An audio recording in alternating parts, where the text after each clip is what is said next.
Picture this. It is 6 in the morning. You reach for your phone out of habit, barely awake, barely thinking. And there is a message waiting. No sender name, no area code, no profile picture. Just 4 words staring back at you from the screen. And at first you almost scroll past it. But then you read the preview. And the preview says, "This is you, 10 years from now." That morning, every phone on Earth lights up at the exact same moment. 8 billion people, 8 billion messages, all from the same impossible sender, themselves. And nobody, not scientists, not governments, not anyone can explain how. But here's the part that nobody talks about when they tell this story. Most messages change lives. Yours is the one that changes everything. Within an hour, the world has completely lost its mind, not in a chaotic end-of-the-world kind of way. More like the moment after a lightning strike, when everyone on the street stops walking and just looks at each other, because the messages know things they should not know. A woman in Chicago receives a message that says only 2 words: "Take the train." She ignores it. She drives. 3 hours later, the bridge she crosses every single morning collapses into the river below. A teenager in Ohio gets a message that says, "Do not skip Thursday." He has no idea what it means, but Thursday he stays home. That night, a car accident claims the lives of 3 of his friends who went out without him. By noon, these stories are everywhere. Every channel, every feed, every conversation. People who followed their messages got second chances. People who ignored them got something harder to live with.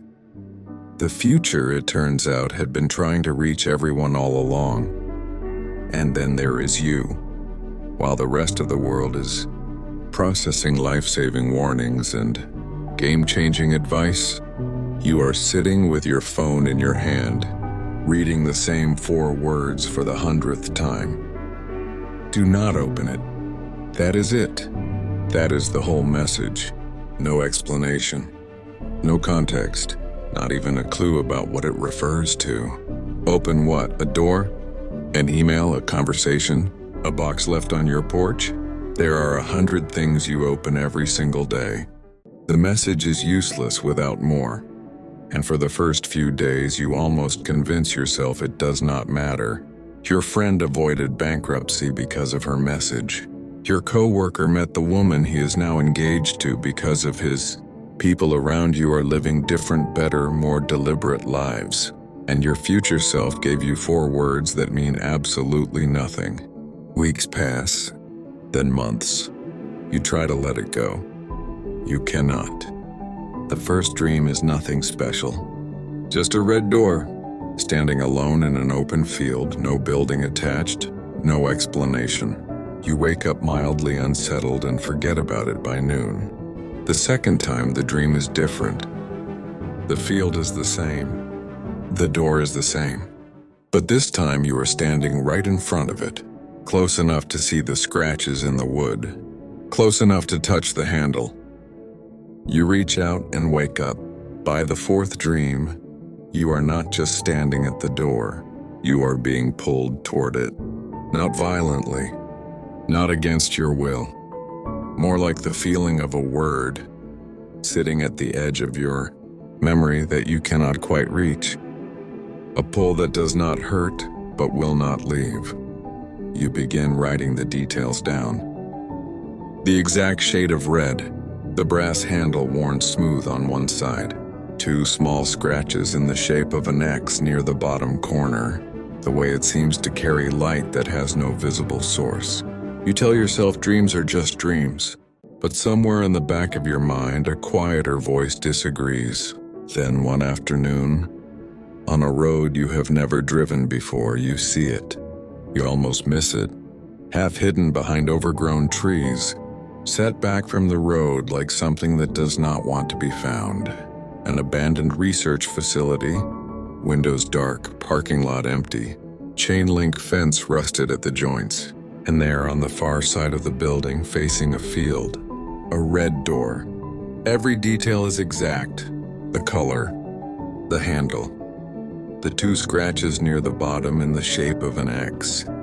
You pull over. You sit in your car for a long time. The message comes back to you so clearly it almost feels like someone said it out loud. Do not open it.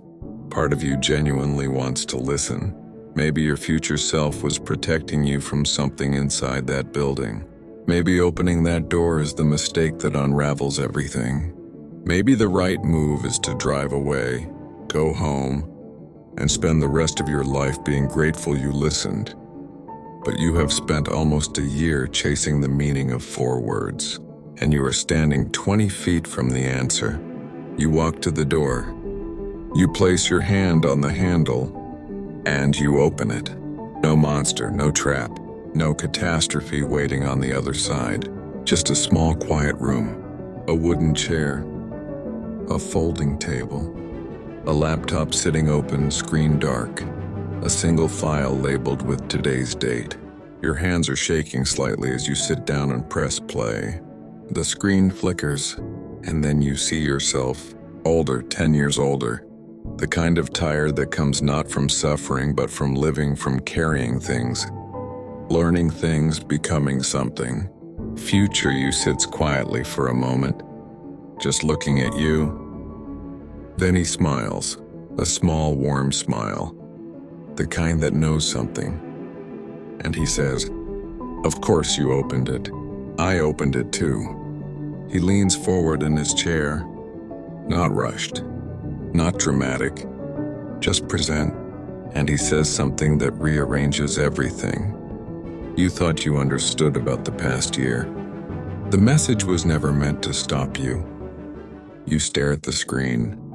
He continues quietly.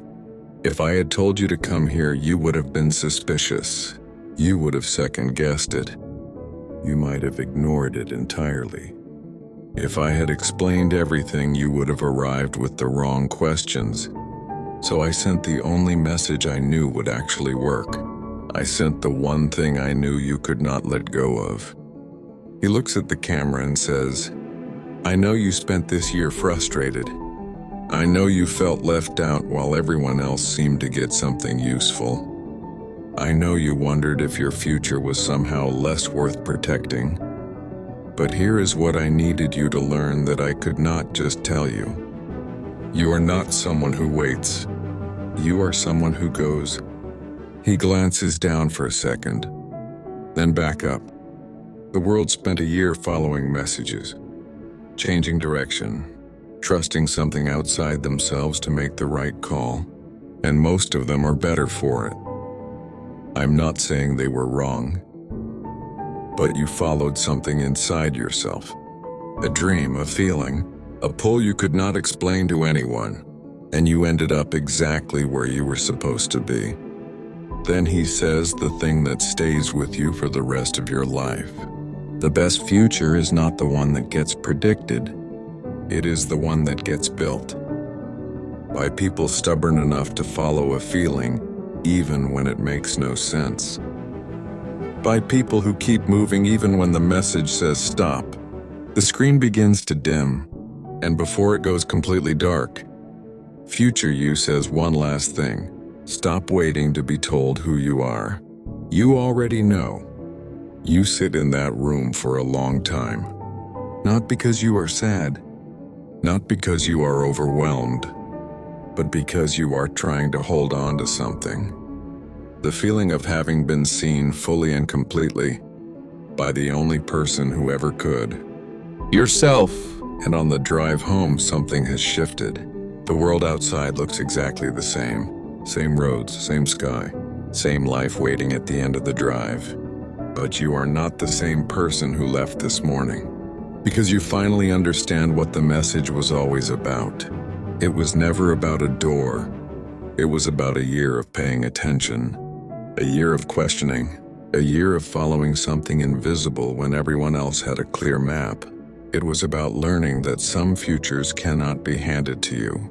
They have to be found. So here is the only question that matters. If you could send one message to yourself 10 years ago, what would it say? And more importantly, what are you doing today to make sure it is a message worth sending? If you want to explore more stories like this, impossible scenarios, alternate realities, and the questions that sit at the edge of what it means to be human, subscribe to Your Other Life.